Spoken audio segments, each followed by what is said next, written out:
Vezi că filmez acum.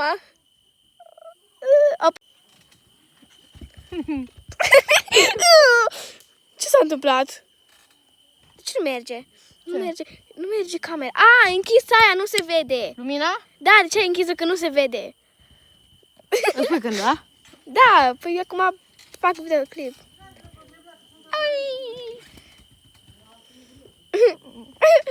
Pisica, ce s-a întâmplat la pisica?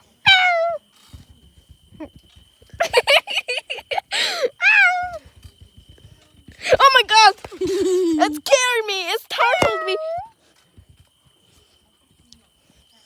E noapte acum, de asta se vede așa.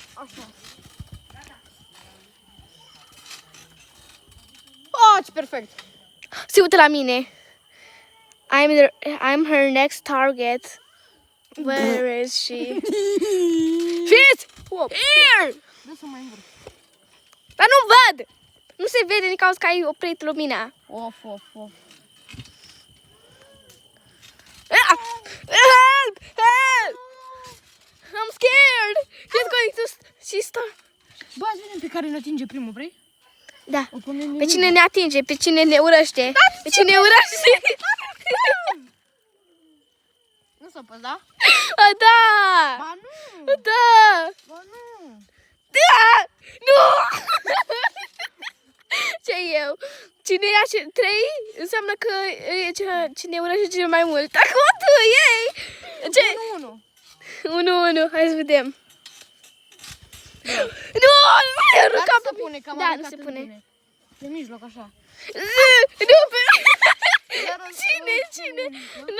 N-a mers, ok. De ce pe mine? Nu! Te-a atins? Nu. Ok, bine. 1-1.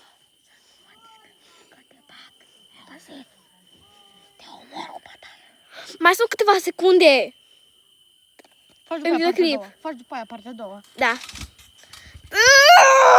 Ce pe mine? Dar nu m-a atins. Serios, nu m-a atins, deci nu-i nimic. Hai, fă partea a doua. Nu! Scrie partea 1. Da, scriu partea 1. Pe tine s-a dus. Te-a atins? Nu. Te-a atins? Nu. Gata? Atins? Nu, gata. Trebuie să terminăm clipul. Nu mai vreau. Încă 10 secunde. Please. Vrei să te arăt? De ce? Doar picioarele.